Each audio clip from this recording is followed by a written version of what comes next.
मन मंदिरा गजर भक्तीचा.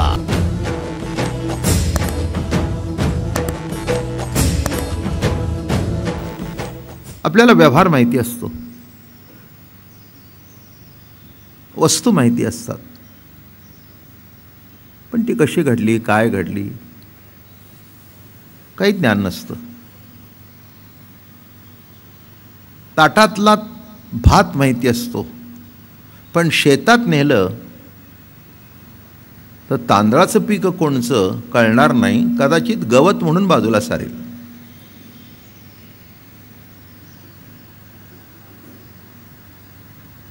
हा तांदूळ आहे, हे गव्हाचं ताट आहे, अरे का हे कांद्याची पात उगवली आहे. ताटात दिसतं ते निरळण, शेतात असतं ते निराळं. तसं मुळात आहे ज्ञान, दिसतंय जगत. अरे का चटकन ओळखू येत नाही काय.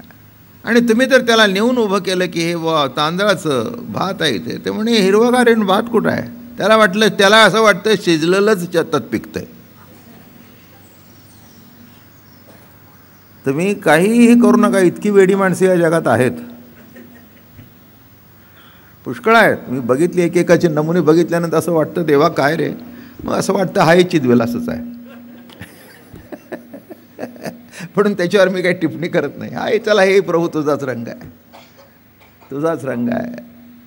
काय मीठ जास्ती झालं तरी बायकोच्याच हातचं, बरोबर झालं तरी बायकोच्याच हातचं, आणि कमी झालं तरी बायकोच्याच असतं. तसं चांगलं झालं तरी तूच, वाईट झालं तरी तूच, मध्यम झाली तरी तूच, सुख झालं तरी दुःख तरी तूच. काय शेवटी आता कोणाला काय बोलायचं. तसं जगतामध्ये जे जे घडतं ते ईश्वरी सत्तेचा खेळ आहे म्हटल्यानंतर संत निवांत बसतात. सामान्य माणूस तडफडत असतो, असं का घडलं, असं का घडलं. स्वाभाविक आहे, त्याच्यात काही चुकलं असं मला काही म्हणत नाही आहे. ज्याची जेवढी उंची तेवढे हात पोचतात. ज्याची उंची चांगली आहे ना, तो असा हात घातला की डबा निघतो. यांना 2 स्टून घेऊन सुद्धा निघत नाहीत. आता हा ज्याच्या उंचीचा भाग आहे. माझं बोलणं कळलं का. हां, हात वर केला तरी नुसतं हात असं केलं की निघतं. आपल्याला स्टूल घ्यावे लागतात. चढता चढता पुन्हा खाली पडतो का काय ह्याची काळजी आहे. इथे काही नाही, हात वर गेला की झालं. तसं ज्ञानोबा आहे, हात वर गेला की झालं. आमच्याकरता स्टुलं बिलं 12 भानगडी करावे लागतात. त्यात चढायचं, पडायचं, उतरायचं, कळतंय न कळतंय. कळलं तेवढ्या पुरतं हसायचं, नाही कळलं तेव्हा लांब तोंड करून बसायचं.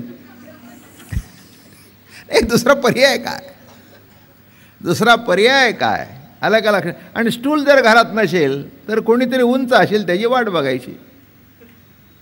आता मला सांगा, एखाद्या म्हाताऱ्या माणसाला पलंगावून खाली उतरता येत नाही, त्याला शिडी जरी घरात असली तरी काही उपयोग आहे का. त्याला सांगितलं शिडी आहे ना, म्हटलं शिडी काय करता, मला पलंगावून उतरता येत नाही, तुमची शिडी काय करता. आता स्वर्गाला लावून द्या, शिडीच लावून द्यायची, तिकडे लावून द्या. आता तसं कसं आहे की व्यवहारामध्ये ज्याच्या ठिकाणी ते ज्ञान आहे, तसं ज्ञानेश्वर महाराज हे ज्ञानेश्वर महाराज आहेत. काहीतरी माझाही सांगण्याचं योग आहे, तुमचाही ऐकण्याचं योग आहे. जेवढं मला कळेल तेवढं सांगेल. जे कळेल ते बरोबरच आहे असं नव्हे, पण शेवटी कळेल ते सांगितलं. आणि कळेल ते सांगितलं म्हणण्यापेक्षा ज्ञानेश्वर महाराज जे सुचवत आहेत ते सांगतो, संपलं, खलास. ते बरोबर मानून घ्या, चुकीचं मानून घ्या, असं कुठे असतं का. बरं नसतं, चला मान्य. मी सध्या कोणाशी वाद घालतच नाही. तुम्ही म्हणता बरोबर बरोबर, चला द्या सोडून, विषय सोडून द्या, चर्चा करायचं काही कारण नाही. म्हणून लक्षात ठेवा, ज्ञानेश्वर महाराजांनी या ठिकाणी एक विशिष्ट दृष्टिकोन दिलेला आहे. कोणी म्हणतील ज्ञानेश्वर महाराज स्वतंत्र प्रज्ञ आहेत, मान्य आहे, पण त्यांनी स्वतंत्र काही सांगितलं असं आम्हाला मान्य नाही. ठीक आहे, अशा आहेत. ज्ञानेश्वर महाराजांना स्वतंत्र प्रज्ञ म्हणायला तयार आहेत, पण ज्ञानेश्वर महाराजांनी अमृतानुभवामध्ये नाविन्यपूर्ण वैशिष्ट्यपूर्ण काही सांगितलं हे मानायला तयार नाहीत. कुठे आत तरी ज्ञानबाची मेक असते, जाऊ द्या. तेव्हा भाग असा आहे, काही आहेत. आता त्या नावं घेऊन तुम्हाला परंपरा सांगितल्या असतात. पण त्याची काही आवश्यकता नाही. आपल्याला कोणाच्या परंपरा काय हे काही चर्चा करायचं कारण नाही. ज्ञानेश्वर महाराजांची ज्या परंपरा आहे आणि त्या परंपरेतून या अक्षरामधून काय अक्षर वाङ्मय निर्माण झाले एवढ्याबद्दल आपल्या बुद्धीला जे कळेल ते सांगणं एवढंच. आणि म्हणून आश्चर्य काय आहे, महाराज आम्ही अज्ञानी आहोत, आमचं अज्ञान घालवान आम्हाला ज्ञान मिळवून द्या. ज्ञानेश्वर महाराज म्हणाले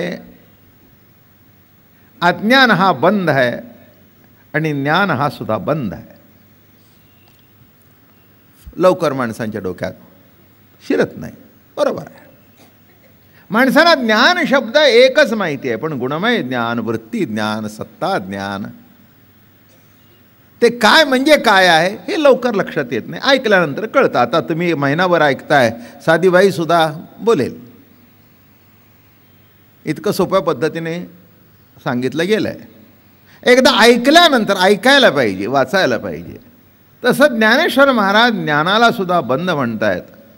आणि पुन्हा मला काल गाडीत जाता जाता सुचलं, ते म्हणतायत शिव बोलले नव्हे नव्हे वैकुंठीचे सुजाणे बोलले. म्हणजे वैकुंठीच्या सुजाण्याने गीतेमध्ये सांगितलं. मी गाडीमध्ये बसताना विचारलं, म्हटलं अहो तुम्ही विष्णूला सुजाणे म्हटलं म्हणजे तुमचं तुम्हीच मला शहाणं म्हणून घेतलं ना. अहो वैकुंठीचे सुजाणे दुसरे कोण आहेत? महाविष्णूचा अवतार, सखा माझा. हां, म्हणजे गीतेमध्ये ज्ञान बंद सांगितल्यानंतर ज्ञानेश्वरीमध्ये तेच आलं आणि अमृतानुभवामध्ये तेच आलं. पण इथे विलास चाललेला आहे. विलास चालला आहे तेव्हा शिवही तेच म्हणाले, वैकुंठीचे सुजाणेही तेच म्हणाले. आणि ते म्हणतात म्हणून मी म्हणतो असं नव्हे, ते म्हटले नसते तरी मी हेच म्हटलं असतं की ज्ञान हा बंद आहे. कुठे आलो आपण? इथपर्यंत आलो. हां, आता का बंद आहे? आत्मज्ञान. हे बघा, अज्ञान जाऊन प्राप्त होतं ते ज्ञान चुकीचं आहे.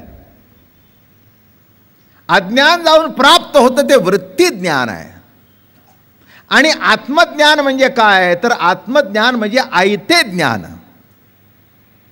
शब्द काय वापरला? आत्मज्ञान म्हणजे आयते ज्ञान. जे मिळत नाही पण मिळू नये हे कळतं. जे मिळत नाही म्हणून महाराज म्हणाले सूर्यासी संबंधी रात्रीचा असावा आधी, मग तियेची निवृत्ती मानावी नेणे. सूर्याचा संबंध रात्रीशी असावा. काही संबंध नाही. सूर्याचा काय रात्री संबंध आहे? नाही का? सूर्याला रात्र माहिती असेल तेव्हा संबंध. रात्र जर माहिती नाही तर संबंध कसा? माझं बोलणं कळलं का? हां, काय माहिती असेल तर संबंध. काही कशाची काही माहिती नाही आणि काही नाही, उगीच आपला संबंध काय लावायचा? काय तुम्हाला माहिती आहे, लावा संबंध. सूर्य म्हणतो माझा अंधाराशी काही संबंध नाही. माणसं म्हणाली अहो तुम्ही गेल्यावर अंधार असतो, तर म्हणलं तेही मला माहिती नाही. तुमच्या येण्याने प्रकाश असतो, ते म्हणले तेही मला माहिती नाही. लक्षात आलं? तसं मूळ आत्मज्ञान आहे, त्याला अज्ञानी माहिती नाही आणि त्याला ज्ञानी माहिती नाही. इतपत कळलं तुम्हाला?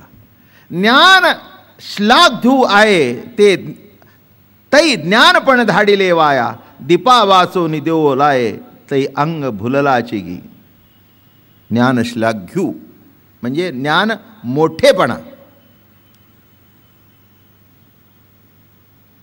ते ज्ञान पण धाडिले वाया. कसं घडतं? आत्मा वृत्ती ज्ञानाने समाधान पावतो, आनंद मानतो. तेव्हा समजावं त्याने आपलं मोठेपण वाया दवडलं.